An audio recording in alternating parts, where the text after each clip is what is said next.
Hello dear students, welcome back to semester अड्डा।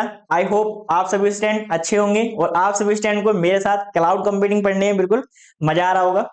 भाई यहाँ तक क्लाउड कंप्यूटिंग के हम चैप्टर 3 कंप्लीट कर चुके हैं। आज हम नया चैप्टर स्टार्ट करेंगे, चैप्टर नंबर 4। सभी स्टूडेंट क्लास के अंदर आ जाएंगे भाई, सभी स्टूडेंट क्लास के अंदर आ जाएंगे। फिर चैप्टर नंबर 4 स्टार्ट करते हैं भाई।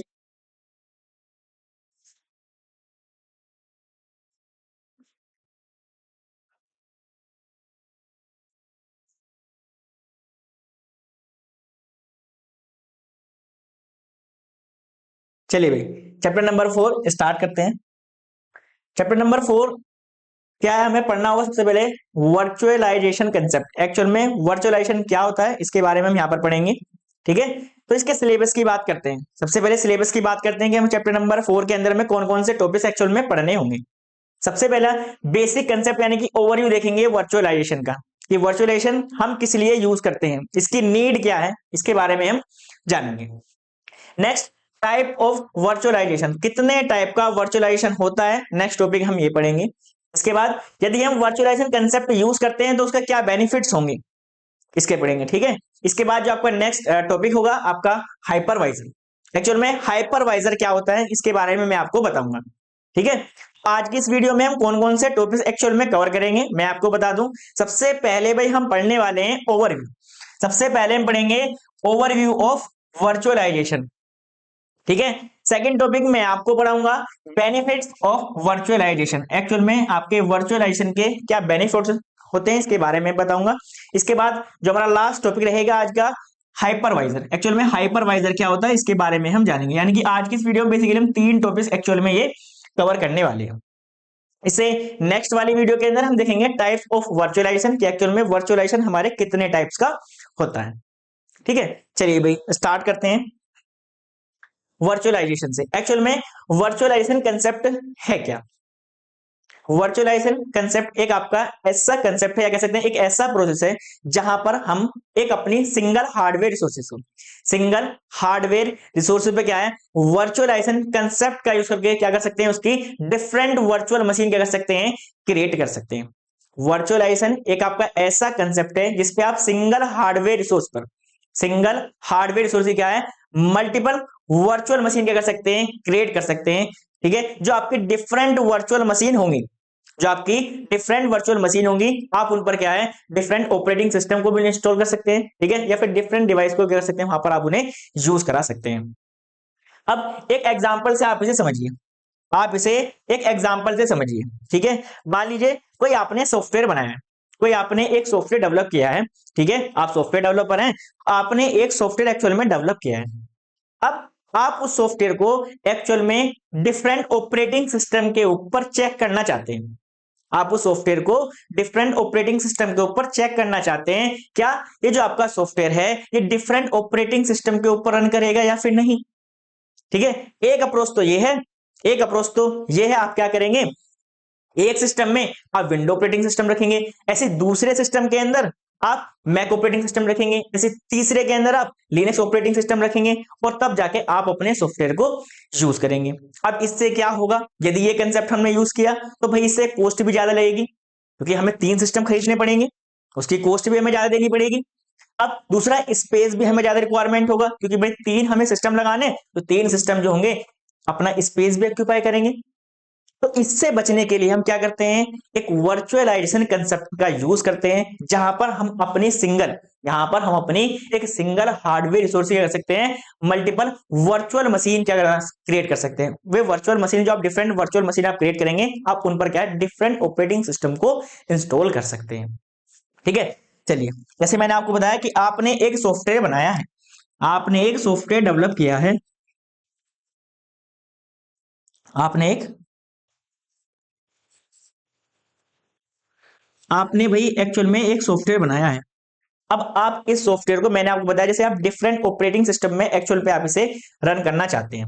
ठीक है, आप उसे डिफरेंट ऑपरेटिंग सिस्टम में आप उसे रन करना चाहते हैं, तो भाई पहले हम सिस्टम बना लेते हैं। पहले एक हम क्या बना लेंगे, एक सिस्टम बनाएंगे। सिस्टम का हम नाम क्या रखेंगे फिर मैं आपको बताऊंगा। चलिए, इतना समझ में आ गया अभी, अभी तक इतना समझिए। ये क्या है, हमारे पास एक सिस्टम है। ठीक है। अब हम क्या करेंगे, ऐसे ही हम डिफरेंट सिस्टम एक्चुअल में क्रिएट करेंगे। एक सिस्टम हमने ये बना लिया, ऐसे ही एक सिस्टम मैंने ये बना लिया, ठीक है। ऐसे ही सपोज कीजिए मैंने एक सिस्टम में और बना लेता हूं, जैसे मैं इसका साइज थोड़ा छोटा कर लेता हूं। चलिए इसका साइज थोड़ा छोटा कर लेते हैं, यहां पर मैं एक सिस्टम और बना लेता हूं। चलिए यहां पर हम एक सिस्टम एक्चुअल में और क्रिएट कर लेते हैं। चलिए इतना समझ में आ गया होगा अभी। अभी अब बस चीजों को समझिए, मैं आपको सारी चीजें अभी समझाने वाला हूं। ये आपने तीन सिस्टम है, आपके अलग अलग सिस्टम हो गए, ठीक है। ये सिस्टम सपोज कीजिए इस पे तो आपने मैक, ठीक है, आपने मैक ऑपरेटिंग सिस्टम रखा है। इस पे आपने लिनक्स लिनक्स ऑपरेटिंग सिस्टम रखा है। इस पे यहां पर आपने विंडो ऑपरेटिंग सिस्टम रखा है, ठीक है। अब आप इस सॉफ्टवेयर के जरिए ये जो आपका सॉफ्टवेयर ना, आप चेक करना चाहते हैं जो आपका सॉफ्टवेयर है क्या इन सभी ऑपरेटिंग सिस्टम पर एक्चुअल में वर्क करेगा। तो मैंने आपको एक कंसेप्ट बताया, एक तो आप क्या कर सकते हैं, सभी के लिए आप अलग अलग सिस्टम लगा देंगे। यदि आप सबके अलग अलग सिस्टम आप परचेज करेंगे तो उसकी कॉस्ट भी ज्यादा होगी और आपका स्पेस भी ज्यादा लगेगा। तो इस कंसेप्ट से बचने के लिए हम क्या करते हैं, एक वर्चुअलाइजेशन कंसेप्ट का यूज करते हैं, जहां पर हम अपनी सिंगल हार्डवेयर रिसोर्स क्या है, हार्डवेयर रिसोर्स क्या है, डिफरेंट वर्चुअल मशीन क्रिएट कर देते हैं, ठीक है। इसी कंसेप्ट को हम क्या कहते हैं, वर्चुअलाइजेशन कहते हैं, ठीक है। अब हम सॉफ्टवेयर को यहां पर भी टेस्ट कर सकते हैं, यहां पर भी टेस्ट कर सकते हैं और यहां पर भी हम इसे टेस्ट कर सकते हैं, ठीक है। अब एक बात और समझिएगा भाई, जो हमारी होस्ट मशीन होगी, ठीक है, एक्चुअल में जो हमारी मेन हार्डवेयर रिसोर्स होगी, ठीक है, जो हमारी मेन हार्डवेयर रिसोर्स होगी, आप उसे क्या कहेंगे, आप इस मशीन को एक्चुअल में क्या कहेंगे, ये मशीन हमारी कौन सी है, आप इसे कहेंगे होस्ट, होस्ट मशीन। ये क्या है, आपकी होस्ट मशीन, ठीक है। अब यहां पर जब मैं अपनी होस्ट मशीन को क्या है, डिफरेंट वर्चुअल मशीन में क्रिएट कर रहा हूं, तो मुझे उसके लिए किसी ना किसी कंसेप्ट का तो यूज करना पड़ेगा, यानी किसी ना किसी सॉफ्टवेयर का तो यूज करना पड़ेगा। ऐसे तो है नहीं मैं डायरेक्टली उसकी वर्चुअल फ्रॉम एक्चुअल में क्रिएट कर दूंगा। इसके लिए मैं क्या यूज करूंगा, एक्चुअल में हाइपरवाइजर। किसका यूज करूंगा यहां पर मैं, हाइपरवाइजर का, हाइपरवाइजर का। हाइपरवाइजर क्या है, एक सॉफ्टवेयर है। हाइपरवाइजर क्या है, एक सॉफ्टवेयर है जो आपकी सिंगल हार्डवेयर रिसोर्स को क्या करता है, उसकी मल्टीपल वर्चुअल मशीन क्या है, आपको क्रिएट करके दे देता है। सरिता गुड इवनिंग, ठीक है। ये जो आपकी वर्चुअल मशीन जो आपने क्रिएट करी है, ये जो आपने वर्चुअल मशीन क्रिएट करी है, आप इन्हें क्या कहेंगे, गेस्ट, क्या कहेंगे, गेस्ट मशीन कहेंगे, ठीक है। आई होप आपको समझ में आ गया होगा। वर्चुअलाइजेशन क्या है, एक ऐसा कंसेप्ट है जहां पर हम अपनी फिजिकल रिसोर्सेज, जैसे आपका स्टोरेज हो गया, आपके सर्वर हो गए, आपके नेटवर्क हो गए, with the help of hypervisor हम क्या कर देते हैं, उनकी डिफरेंट वर्चुअल मशीन क्या कर देते हैं, क्रिएट कर देते हैं। अब जो ये वर्चुअल मशीन है, आप इन वर्चुअल मशीन पर क्या है, डिफरेंट ऑपरेटिंग सिस्टम को इंस्टॉल करके आप अपने सॉफ्टवेयर को एक्चुअल में यहां पर टेस्ट कर सकते हैं। अब इसका क्या फायदा हुआ भाई, यहां पर मैंने कितनी मशीन यूज की, यानी कि मैंने कितने डेस्कटॉप एक्चुअल में यहां पर यूज किए हैं, कितने, सिंगल सिस्टम ही तो है। इस सिस्टम को मैं क्या कहूंगा, होस्ट मशीन। अब मैंने क्या किया, हाइपरवाइजर का यूज किया, हाइपरवाइजर का यूज करके मैंने क्या कर दिया, इसी सिस्टम क्या कर दी, मल्टीपल कॉपी मैंने यहां पर बना दिया, यानी कि मल्टीपल मैंने यहां पर वर्चुअल मशीन क्रिएट कर दी। अब एक बात और समझिएगा, इस पॉइंट को आपको जरूर ध्यान रखना है। सपोज कीजिए जो आपका लिनक्स वाला ऑपरेटिंग सिस्टम आपने जिस वर्चुअल मशीन पे आपने क्रिएट किया है, यानी कि आपने इस मशीन के ऊपर लिनक्स ऑपरेटिंग सिस्टम आपने इंस्टॉल कर रखा है, और इसके अंदर सपोज कीजिए कोई खराबी आ जाती है। खराबी का मतलब क्या है, ये आपका ऑपरेटिंग सिस्टम क्या ठीक से वर्क नहीं कर रहा है, ठीक है। क्या ये इसके नीचे वाले सिस्टम, यानी कि जो आपके सेकंड वर्चुअल मशीन है विंडो, क्या इसको इफेक्ट करेगा, क्या ये मेरे मेन सिस्टम को डिफेक्ट करेगा, ऐसा बिल्कुल भी नहीं है। क्योंकि ये जो आपकी वर्चुअल मशीन है, ये जितनी भी आपकी वर्चुअल मशीन रहती हैं, ये सब एक दूसरे क्या रहती हैं, सेपरेट रहती हैं। सेपरेट रहने का मतलब क्या है कि कोई भी एक दूसरे क्या है, इन्फेक्ट नहीं करती है। मीन्स अगर इस वर्चुअल मशीन के अंदर कोई भी प्रॉब्लम आती है तो ये इस वाली मशीन को प्रॉब्लम नहीं करेगी, ना ही इस मशीन को प्रॉब्लम करेगी, और ना ही ये इस वाली मशीन को यहां पर कोई भी प्रॉब्लम क्रिएट करने वाली, ठीक है। चलिए आई होप आपको समझ में आ गया होगा। चलिए अब इसके डेफिनेशन पर चलते हैं, अब आपको डेफिनेशन समझ में आ जाएगी, ठीक है। डेफिनेशन क्या है, वर्चुअलाइजेशन क्या है, एक ऐसी तकनीक है जिससे हम फिजिकल रिसोर्सेज, ठीक है, जैसे फिजिकल रिसोर्सेज की बात करें, जैसे आपका भाई सर्वर हो गया, स्टोरेज हो गया, या फिर कंप्यूटर हो गया, उन पर क्या है, वर्चुअल मशीन क्या कर सकते हैं, क्रिएट कर सकते हैं, जिससे एक ही हार्डवेयर को, ठीक है, एक ही हार्डवेयर सिस्टम को कई वर्चुअल मशीन में क्या है, उसको हम उसका यूज किया जा सकता है। ठीक है, आई होप आपको समझ में आ गया होगा। ठीक है, अच्छा ये ना इसका इंग्लिश कन्वर्जन रह गया है, शायद टीम ने यहाँ पर मिस्टेक कर दी कंटेंट बनाने में, उसे सेम उसको हिंदी में यहाँ पर एज इट इज कॉपी कर दिया, जो इंग्लिश वाले बच्चे हैं उसको ट्रांसलेट कर लेंगे। ठीक है, चल ठीक है, इसी तरीके से आप समझ लीजिएगा। आप इस डायग्राम को बना के आ सकते हैं ना, या तो आप जो मेरा डायग्राम बनाया वो तो मैंने आपको समझाने के लिए बनाया, जिससे आपको चीजें अच्छे से समझ में आ जाए। ठीक है, इसके बाद आप इस डायग्राम को समझिए। मैंने आपको बताया कि हम क्या करते हैं, हम क्या करते हैं वर्चुअलाइजेशन के अंदर, जो भी हमारे पास हार्डवेयर रिसोर्सेज होंगी, ये क्या है आपके पास, जितनी भी आपके पास फिजिकल रिसोर्सेज होंगी वो सभी सी सभी यहाँ पर, जैसे आपका सीपीयू हो गया, ठीक है, आपकी स्टोरेज हो गई, आपकी स्टोरेज हो गई, आपके सर्वर हो गए। अब हम क्या करेंगे, इनको कन्वर्ट करेंगे किसके अंदर, वर्चुअल मशीन के अंदर, with the help of hypervisor. किसकी सहायता से, हाइपरवाइजर की सहायता से। अब यहां पर क्या है, VMM, ठीक है, इसकी फुल फॉर्म क्या है आपके पास, वर्चुअल मशीन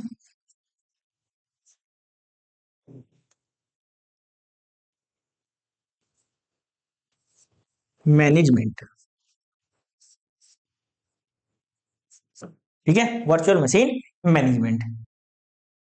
ठीक है, अब हमने क्या किया, ये हमारे पास जितनी फिजिकल रिसोर्सेज थी, जो हमारे पास फिजिकल रिसोर्सेज है, हमने हाइपरवाइजर का यूज करके हमने क्या कर दिया, उनकी वर्चुअल मशीन एक्चुअल में क्रिएट कर दी। जैसे आपकी ये तो क्या है VM1, ये तो क्या है VM वर्चुअल मशीन 1, ये क्या आपका VM2। अब क्या सर, दो ही वर्चुअल मशीन क्रिएट कर सकते हैं, नहीं, आप जितनी चाहें उतनी वर्चुअल मशीन आप इसको क्रिएट कर सकते हैं। अब क्या ये वाली मशीन इस वाली मशीन को इफेक्ट करेगी, बिल्कुल भी नहीं, ये दोनों क्या है अपने में आइसोलेटेड है। ठीक है, ये किसी को भी क्या है, कोई भी यहाँ पर इफेक्ट नहीं करने वाली है। ठीक है, आई होप आपको वर्चुअलाइजेशन बेसिक कंसेप्ट आपको समझ में आ गया होगा। अब हम देखेंगे बेनिफिट्स ऑफ वर्चुअलाइजेशन के। यदि हम वर्चुअलाइजेशन कंसेप्ट यूज करते हैं तो उसके क्या क्या बेनिफिट्स होते हैं। सबसे पहला benefit, cost saving. Sir virtualization cost saving कैसे है, मैंने आपको भी एग्जांपल दिया था सॉफ्टवेयर का। जैसे भाई आपने एक सॉफ्टवेयर बनाया है, आपने जो सॉफ्टवेयर बनाया है ना, आप उस सॉफ्टवेयर को डिफरेंट प्लेटफॉर्म के ऊपर, यानी डिफरेंट ऑपरेटिंग सिस्टम के ऊपर एक्चुअल में चेक करना चाहते थे, यानी कि वो जो आपका सॉफ्टवेयर है एक्चुअल विंडो ऑपरेटिंग सिस्टम पर ठीक से वर्क कर रहा है या फिर नहीं, मैक के ऊपर ठीक से वर्क करेगा या फिर नहीं, या फिर लिनक्स के ऊपर ठीक से वर्क करेगा या नहीं। तो एक अप्रोच तो ये है कि भाई आप 3 सिस्टम खरीद लीजिए, एक पे विंडो इंस्टॉल कीजिए, एक पे मैक इंस्टॉल कीजिए, एक पे लिनक्स इंस्टॉल कीजिए। ठीक है, अब आप अपने सॉफ्टवेयर को आप क्या कीजिए, वहां पर टेस्ट कीजिए। अब जब आप तीनों अलग अलग सिस्टम खरीदेंगे, उनकी कॉस्ट भी तो ज्यादा लगेगी। अब जब कॉस्ट भी ज्यादा लगेगी, स्पेस भी रिक्वायरमेंट होगा। ऐसा तो है नहीं कि आप एक सिस्टम के ऊपर दूसरा, दूसरे के ऊपर तीसरा ऐसे रख देंगे, ऐसे कोई करेंगे भाई, उनको एक स्पेस भी चाहिए होगा, और आपको यहाँ पर ज्यादा सिस्टम भी क्या करने पड़ेंगे, आपको परचेस करने पड़ेंगे। अब जब ज्यादा सिस्टम परचेस करेंगे तो भैया उसकी कॉस्ट भी तो ज्यादा लगेगी। तो हम क्या करते हैं, इससे बचने के लिए किसका यूज करते हैं, वर्चुअलाइजेशन कंसेप्ट का यूज करते हैं, जहां पर हम अपने सिंगल सिस्टम की, ठीक है, जहां पर क्या है, हम अपने सिंगल सिस्टम पर क्या करेंगे, वर्चुअलाइजेशन कंसेप्ट का यूज करके उसको क्या कर लेंगे, डिफरेंट वर्चुअल मशीन को क्या कर लेंगे, क्रिएट कर लेंगे, जिसपे एक वर्चुअल मशीन पे मैं मैक ऑपरेटिंग सिस्टम इंस्टॉल करूंगा, दूसरी वर्चुअल मशीन पे मैं विंडो ऑपरेटिंग सिस्टम इंस्टॉल करूंगा, एंड थर्ड वाली पे मैं लिनक्स ऑपरेटिंग सिस्टम एक्चुअल में इंस्टॉल करूंगा। अब यहां पर देखिए मुझे कितने सिस्टम की रिक्वायरमेंट हुई, यानी कि मेरे यहां पर होस्ट सिस्टम कितने हैं, एक, भाई एक ही सिस्टम तो है, मैंने अपने एक ही सिस्टम क्या कर दी, वहां पर डिफरेंट वर्चुअल मशीन मैंने क्रिएट कर दी, यानी कि मैं अब अपने सॉफ्टवेयर को एक ही सिंगल मशीन पे क्या है, टेस्ट कर सकता हूं। तो इससे क्या हुआ, हमारी कॉस्ट सेविंग हुई ना। वहां तो मुझे 3 सिस्टम की रिक्वायरमेंट थी, लेकिन यहां पर मैंने वर्चुअलाइजेशन कंसेप्ट का यूज किया और सिंगल सिस्टम से ही काम चला लिया। आई होप आपको समझ में आ गया होगा, यानी कि वर्चुअलाइजेशन पे क्या है, एक ही हार्डवेयर पर कई सिस्टम चलाए जा सकते हैं, जिन्हें कम हार्डवेयर की जरूरत पड़ती है और हमारा पैसा क्या है, बच जाता है। ठीक है, आई होप आपको समझ में आ गया होगा। Next, second, efficient resource utilization, यानी कि जितनी भी हमारे पास रिसोर्सेज है ना, हम उन सभी रिसोर्सेज का है ठीक से यूज कर सकते हैं। कैसे, समझिएगा। मान लीजिए आपके पास एक सिस्टम आपने बना रखा है, ये कंप्लीट आपके पास एक सिस्टम है। अब इस सिस्टम की मैं कुछ कॉन्फ़िगरेशन की बात करता हूँ, जैसे आपको, जैसे भाई इसकी जो स्टोरेज है ना, वो सपोज कीजिए 2 TB है। स्टोरेज क्या है इसकी? 2 TB है। और रैम क्या है इसकी? 8 GB है। ठीक है, रैम क्या है इसकी? 8 GB है। उसकी स्टोरेज कितनी है? 2 TB है। समझिएगा। अब यदि सपोज कीजिए मैं इसके अंदर क्या है, सिंपल काम करता हूं। सिंपल काम करने का मतलब क्या है?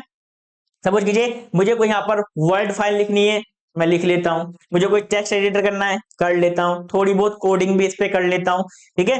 अब यदि मैं बात करूँ, सपोज कीजिए मुझे यहाँ पर कोडिंग करनी है, कोडिंग करनी है, टेक्स्ट लिखना है, टेक्स्ट राइटिंग करनी है, यूट्यूब देखना है। अब इन 3-4 चीजों को मुझे परफॉर्म करने के लिए क्या मेरे पास जितनी रिसोर्सेज है, यानी कि जितनी मेरे पास हार्ड डिस्क है, ठीक है, ये मेरी जितनी स्टोरेज है और जितनी मेरी क्या है एक्चुअल में रेड मतलब रैम, ये तो क्या आपके पास आप देखेंगे, ये तो क्या आपके पास रोम, और ये क्या आपके पास रैम। तो क्या मैं एक्चुअल में इसे कंप्लीटली यूज कर पा रहा हूं? बिल्कुल भी नहीं भाई। मुझे कोडिंग करने के लिए या फिर टेक्स्ट एडिटर के लिए या फिर यूट्यूब के लिए कितनी स्टोरेज चाहिए होगी? यदि मेरे पास 500 GB भी है ना, मैं उससे भी काम चला लूंगा। अगर यहाँ मैं रैम की बात करूं, यदि 4 GB का भी है ना, तब भी मैं उससे काम चला लूंगा। तो क्या यहाँ पर मैं अपनी सब रिसोर्सेज को ठीक से यूज कर पा रहा हूँ? बिल्कुल भी नहीं, क्योंकि भाई मेरे रिसोर्स में क्या कुछ खाली पड़ी है।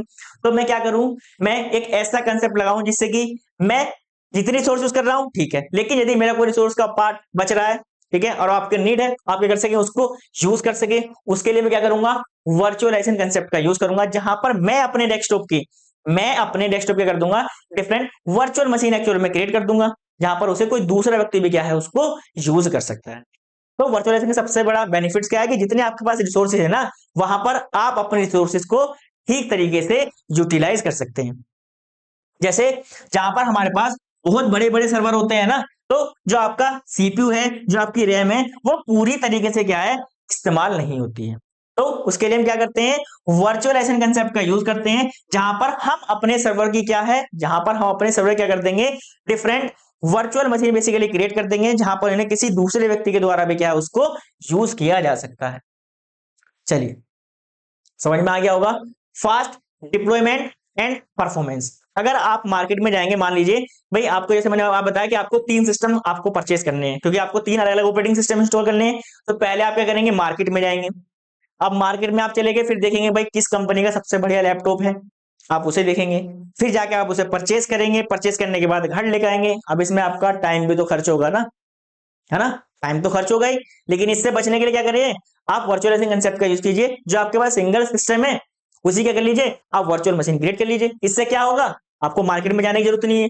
आपको डिफरेंट मतलब अलग अलग प्लेटफॉर्म जो है, जैसे आपका पीएचपी हो गया, ठीक है, आपका डेल हो गया, ठीक है, डिफरेंट कंपनीज को आपको यहाँ पर कंपैरिजन करने की जरूरत नहीं है कि भाई कितनी इसकी नीड है, किस हिसाब से मुझे यहाँ पर परचेज करना चाहिए, किस हिसाब से नहीं परचेज करना चाहिए, ये सारी चीजें आप वहां पर छोड़ देंगे। ठीक है, आपके पास जो भी सिस्टम है, ठीक है, आप उसमें क्या करेंगे, एक सॉफ्टवेयर डाउनलोड करेंगे। जैसे वर्चुअल बॉक्स होता है, वर्चुअल बॉक्स होता है ना, वर्चुअल बॉक्स के थ्रू हम कर सकते हैं अपनी वर्चुअल मशीन वहां पर हम एक्चुअल में क्रिएट कर सकते हैं। अब जो आप वर्चुअल मशीन क्रिएट कर लेंगे, आप जब जो भी चाहें जिस वर्चुअल मशीन पे, आप उस ऑपरेटिंग सिस्टम को एक्चुअल में इंस्टॉल कर सकते हैं। एक नए सिस्टम का सेटअप करने में समय और मेहनत लगती है, लाएंगे, टाइम लगेगा उसमें यूज करने में। सेकंड, वर्चुअलाइजेशन में कुछ ही मिनटों में हम नए सिस्टम को क्या कर सकते हैं, वहां पर क्रिएट कर सकते हैं। ठीक है, आई होप आपको पॉइंट समझ में आ गया होगा। Next, security and backup. हम वर्चुअलाइजेशन कंसेप्ट के थ्रू क्या है, अपनी सिक्योरिटी को भी क्या कर सकते हैं, इंक्रीज कर सकते हैं। मान लीजिए जो मेरा सिस्टम है ना, जो मेरे पास मेन होस्ट सिस्टम है, मैं क्या कर दूंगा, उसकी वर्चुअल मशीन क्या कर दूंगा, क्रिएट कर दूंगा। ठीक है, और जितना भी डेटा क्या है, मैं अपनी उस वाली वर्चुअल मशीन में क्या कर दूंगा, एक्चुअल में वहां पर जाकर स्टोर कर दूंगा। मैंने 2-3 मशीन पे क्या कर दिया, वहां पर स्टोर कर दीजिए, यानी कि VM1 VM2 VM3, यानी मैं थ्री मशीन मैंने बना ली। यानी कि जो मेरा डेस्कटॉप है ना, मैंने इसकी 3 कॉपी एक्चुअल में बना ली।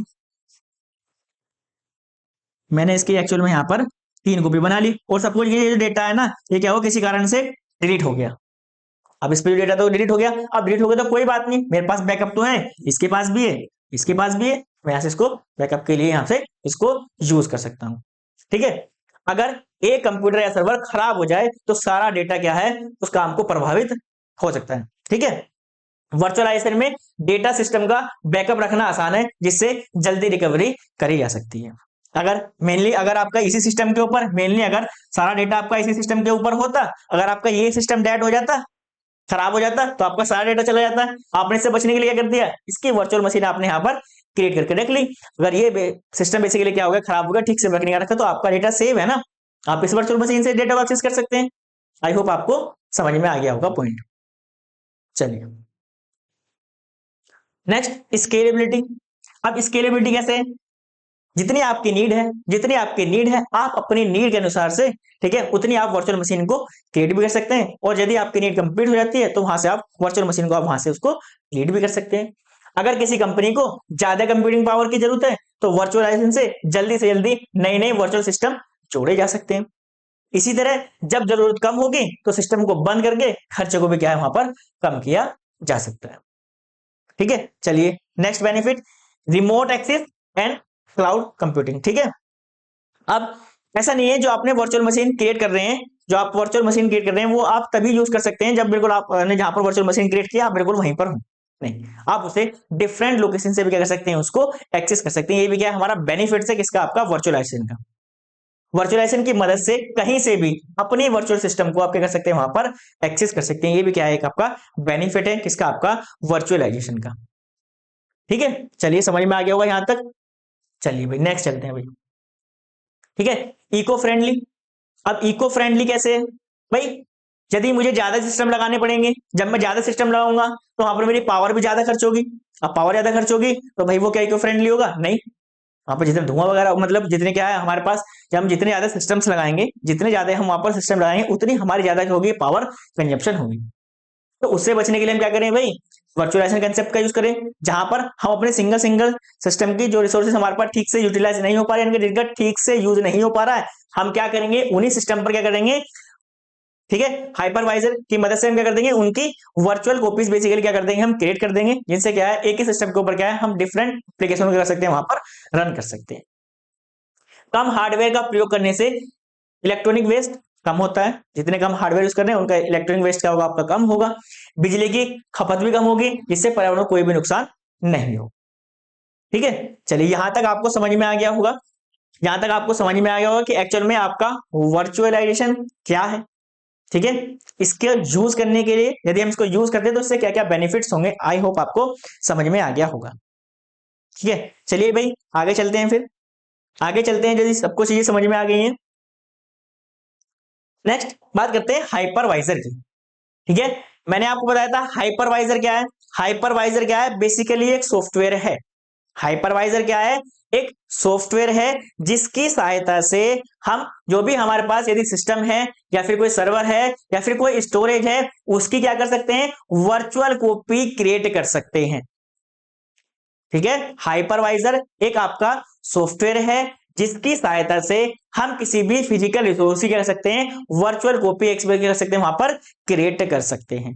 ठीक है, चलिए हाइपरवाइजर क्या है, एक विशेष प्रकार का सॉफ्टवेयर है जो वर्चुअल मशीन को बनाने में तथा उसको मैनेज करने में आपकी सहायता करता है। ठीक है, यह एक हार्डवेयर पर एक से अधिक ऑपरेटिंग सिस्टम को एक साथ चलाने की अनुमति देता है। ये पॉइंट तो आपको समझ में आ गया होगा, पहले से ही मैं आपको कितनी बार आपको ऐसे ही रिपीट कर चुका हूं। अगर मैं बात करूं हाइपरवाइजर की, हाइपरवाइजर, अब आपका हाइपरवाइजर एक्चुअल में कितने टाइप का होता है, तो हाइपरवाइजर बेसिकली दो टाइप्स के होते हैं। कितने टाइप्स के होते हैं, दो टाइप्स के। पहला टाइप 1 जिसे हम क्या बोलते हैं, बेयर मेटल, इसे हम बेयर मेटल के नाम से भी जानते हैं। Type 1 hypervisor, hypervisor. सेकंड क्या होगा आपका, टाइप 2 हाइपरवाइजर। अब सर इन दोनों के बीच में डिफरेंस क्या है, अब जो आपका टाइप 1 हाइपरवाइजर है, जो आपका टाइप 1 हाइपरवाइजर है, ठीक है, इसे हम डायरेक्टली अपने हार्डवेयर के ऊपर इंस्टॉल करते हैं। यानी कि जो आपका हार्डवेयर होगा उस हार्डवेयर के ऊपर क्या करेंगे, डायरेक्टली आप हाइपरवाइजर को क्या करेंगे, इंस्टॉल करेंगे। ठीक है, और उससे क्या करेंगे आप उसकी वर्चुअल कॉपी एक्चुअल में वहां पर आप क्रिएट कर लेंगे। लेकिन जो आपका टाइप 2 हाइपरवाइजर है, लेकिन जो आपका टाइप 2 हाइपरवाइजर है, इसमें पहले आपका हार्डवेयर होगा, पहले आपका हार्डवेयर होगा, एंड हार्डवेयर के ऊपर हम क्या करेंगे, एक ऑपरेटिंग सिस्टम को क्या करेंगे, इंस्टॉल करेंगे, एंड ऑपरेटिंग सिस्टम के बाद क्या करेंगे, हम वहां पर अपने हाइपरवाइजर का बेसिकली वहां पर यूज करेंगे। आपको याद रखना है, ठीक है, जो आपका टाइप 1 या फिर बेयर मेटल हाइपरवाइजर है, एक्चुअल में इसे डायरेक्टली हार्डवेयर के ऊपर इंप्लीमेंट किया जाता है, ये पॉइंट आपको याद रखना है। डायरेक्टली किस पर इंप्लीमेंट किया जाएगा, आपके हार्डवेयर पर। लेकिन इसके लिए हम क्या करेंगे, पहले हार्डवेयर होगा, हार्डवेयर के ऊपर आपका ऑपरेटिंग सिस्टम होगा, ऑपरेटिंग सिस्टम के बाद हम इंस्टॉल करेंगे इसको, हाइपरवाइजर। ठीक है, चलिए अब इसे थोड़ा और डिटेल में हम पढ़ लेते हैं, जिससे सारी चीजें समझ में आ जाएंगी। सबसे पहला टाइप 1 हाइपरवाइजर, इसे सीधे ही हार्डवेयर के ऊपर इंप्लीमेंट किया जाएगा, ये आपको समझ में आ गया होगा। ठीक है, और ऑपरेटिंग सिस्टम की तरह ये काम करेगा। मैं इसका डायग्राम बनाऊंगा तो आपको समझ में आ जाएगा। इसे बेयर मेटल हाइपरवाइजर भी कहा जाता है, मैंने इसको आपको सेकंड नाम बताया था, इसको बेयर मेटल के नाम से हम इसे जानते हैं। एग्जांपल की बात करें, जैसे VMware ESXi, जैसे VMware ESXi क्या है, बेसिकली एक सॉफ्टवेयर है इस टाइप का। ऐसे आपका माइक्रोसॉफ्ट हाइपरवाइजर भी, एंड इस तरीके से KVM यानी कर्नल बेस्ड वर्चुअल मशीन। ठीक है, अब इसका डायग्राम और समझ लीजिए, इसका डायग्राम आप और समझ लीजिए। मान लीजिए कोई भी, ये क्या है आपके पास, मैं बना देता हूं जिससे आपको चीजें याद रहेंगी।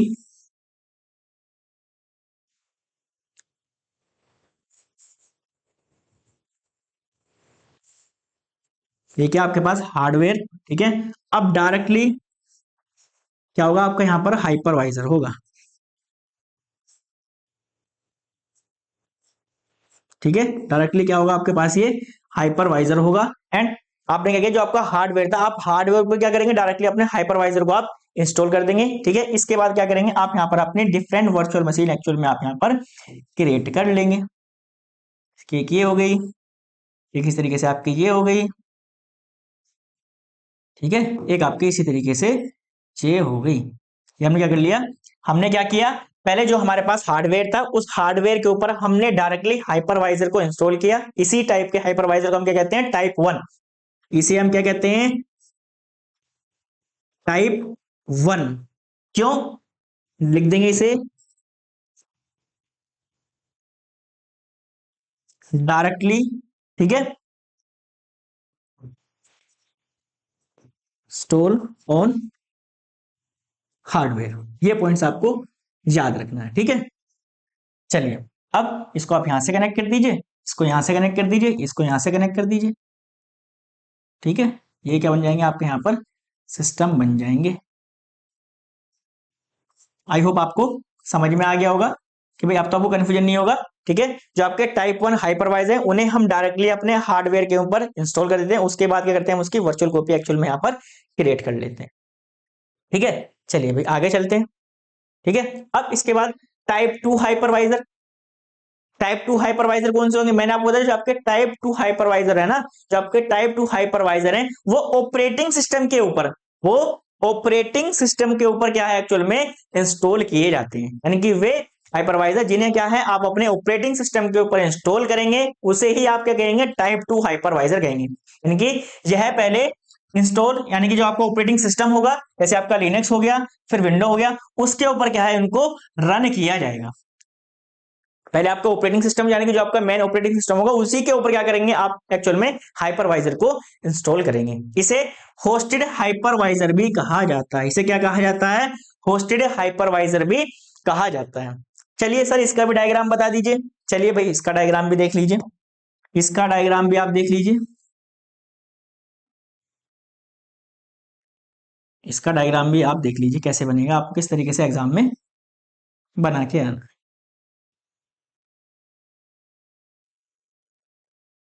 ठीक है, चलिए यहाँ पर एक बॉक्स और बना देता हूँ, ये सारी चीजें आपको समझ में आ जाएगी।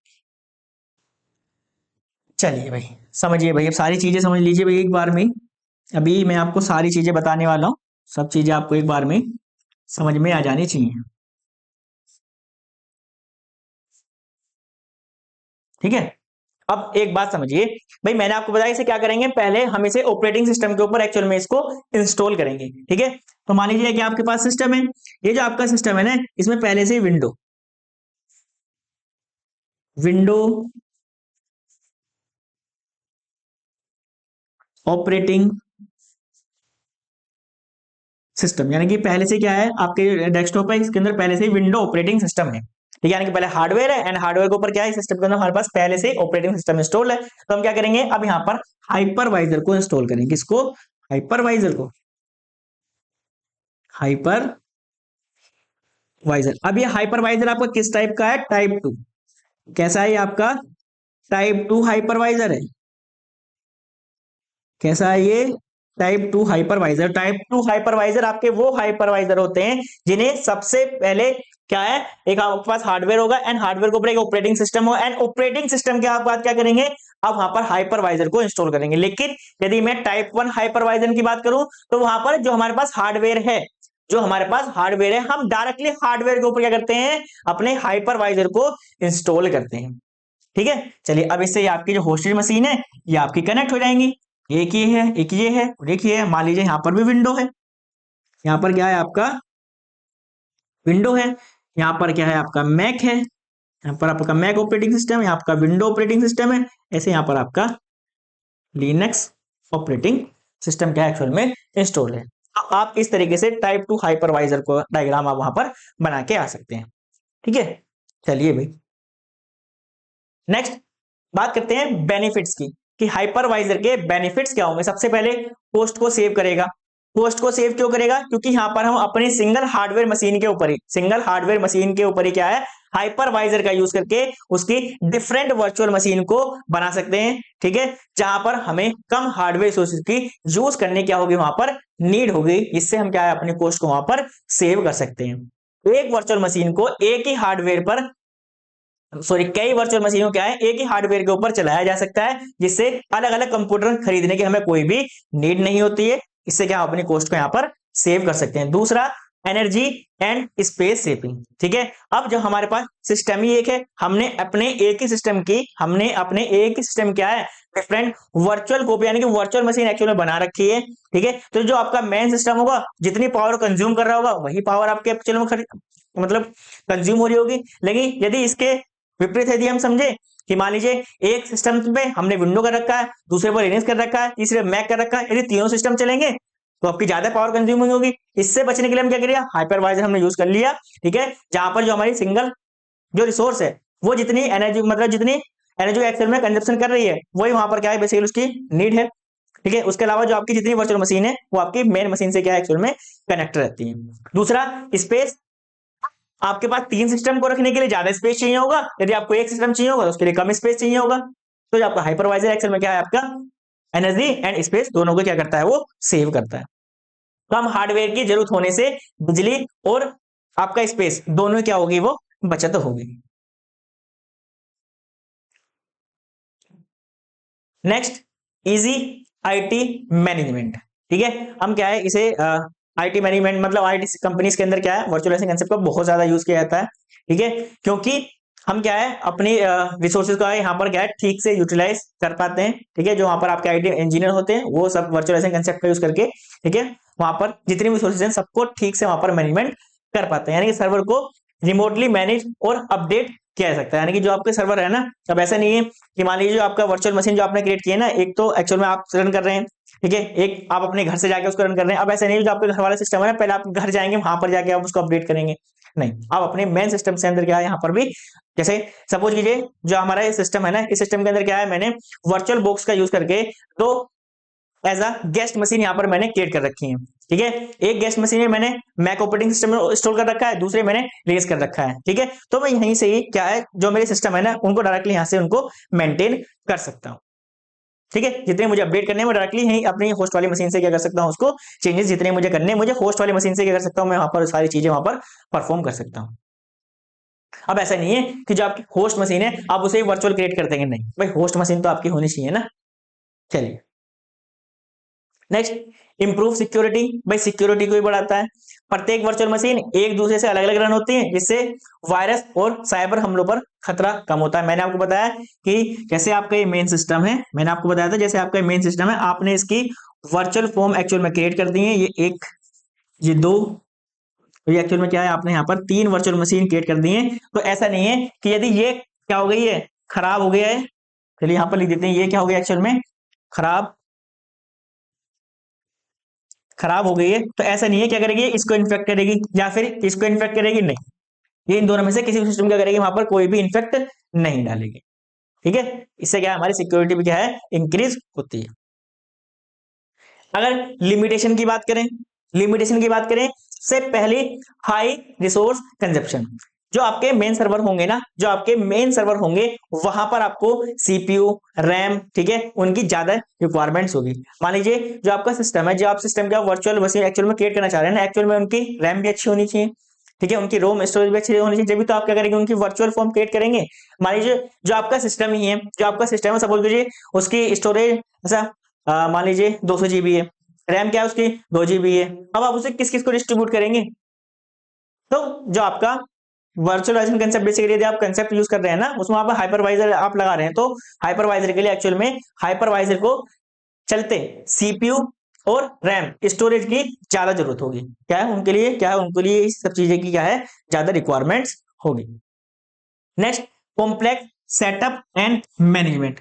ठीक है, ऐसा नहीं है कि भाई इसको कोई भी जाके सेटअप कर सकता है, इसका सेटअप करना बहुत ज्यादा मतलब कह सकते हैं बहुत ज्यादा तो नहीं, हाँ काफी ज्यादा डिफिकल्ट होता है। मान लीजिए यदि किसी व्यक्ति को टेक्निकल नॉलेज नहीं है, किसी व्यक्ति को टेक्निकल नॉलेज नहीं है, लेकिन हाँ नॉर्मली क्या है उसको लैपटॉप वगैरह यूज करने आते हैं, तो ऐसा नहीं है कि हाँ वो डायरेक्टली क्या है अपनी हाइपरवाइजर के थ्रू क्या कर सकता है, अपनी वर्चुअल मशीन क्या है बेसिकली वहां पर वो क्रिएट कर सकता है। बेशक उसको पता हो कि मैं वर्चुअल बॉक्स का यूज करके क्या कर सकते हैं, वहां पर मैं यहाँ पर उसकी वर्चुअल मशीन क्रिएट कर सकता हूँ, लेकिन जब तक उसे उसके बारे में नॉलेज नहीं होगी तब तक वो सेटअप नहीं कर सकता है। बड़े बड़े नेटवर्क या फिर सेटअप को सेटअप करने में या फिर उनको मैनेज करने के लिए तकनीकी ज्ञान की आवश्यकता होती है।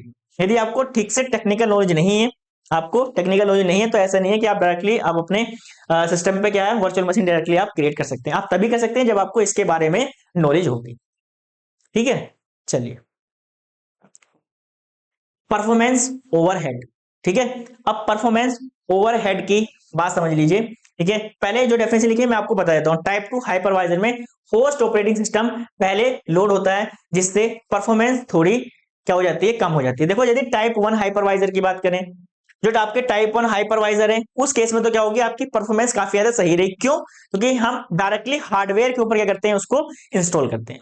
लेकिन यदि मैं टाइप 2 हाइपरवाइजर की बात करूं, इसकी यदि मैं टाइप 2 हाइपरवाइजर की बात करता हूं, तो हम पहले अपने हार्डवेयर के ऊपर एक ऑपरेटिंग सिस्टम को इंस्टॉल करते हैं, एंड देन उसके बाद हम क्या करते हैं, देन उसके बाद क्या करते हैं, हम अपने हाइपरवाइजर को इंस्टॉल करते हैं। उसके बाद हम क्या करते हैं, वर्चुअल मशीन क्या करते हैं, क्रिएट करते हैं। मान लीजिए जो आपका होस्ट मशीन है, जो आपकी होस्ट मशीन है, जो आपका ऑपरेटिंग सिस्टम जो उसके ऊपर इंस्टॉल है, उसी के ऊपर क्या करेंगे, हम अपने हाइपरवाइजर को इंस्टॉल करेंगे। ठीक है, तो यदि उसकी परफॉर्मेंस आपके मेन सिस्टम क्या है, परफॉर्मेंस क्या है, लो है, तो क्या कर सकता है, जो आपकी बाकी वर्चुअल मशीन है उनकी परफॉर्मेंस को कर सकता है, वो डाउन कर सकता है। ठीक है, आई होप आपको समझ में आ गया होगा। तो आज हमने क्या क्या पढ़ा है भाई, सबसे पहले हमने बेसिक ओवरव्यू देखा, सबसे पहले हमने बेसिक ओवरव्यू देखा वर्चुअलाइजेशन का, कि वर्चुअलाइजेशन एक्चुअल में हम यूज क्यों करते हैं। ठीक है, इसके बाद मैंने आपको बेनिफिट्स बताए, मैंने इसके बाद आपको बेनिफिट्स बताए कि यदि आप वर्चुअलाइजेशन यूज करते हैं तो आपको क्या क्या फायदे होने वाले हैं। आप अपनी कॉस्ट को बचा सकते हैं, सिक्योरिटी को इंक्रीज कर सकते हैं, स्पेस भी आपको कम रिक्वायरमेंट होगा, मैनेजमेंट करना आसान होगा। ये सारे क्या थे, इसके बेनिफिट्स थे जो मैंने आपको बताए।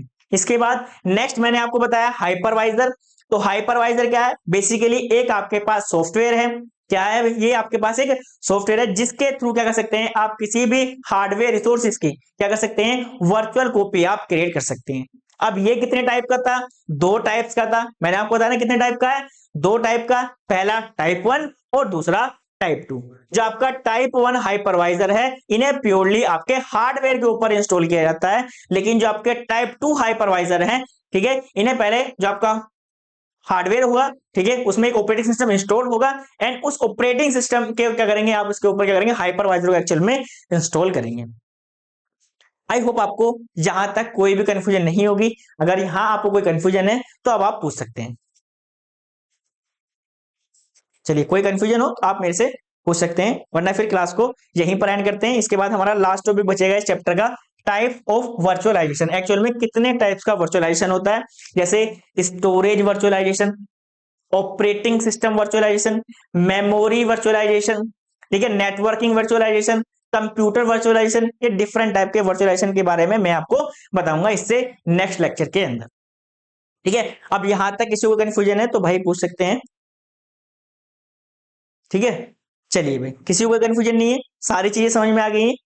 तो इस लेक्चर में इतना ही रखते हैं, मिलते हैं आपसे नेक्स्ट लेक्चर में, तब तक के लिए बाय बाय।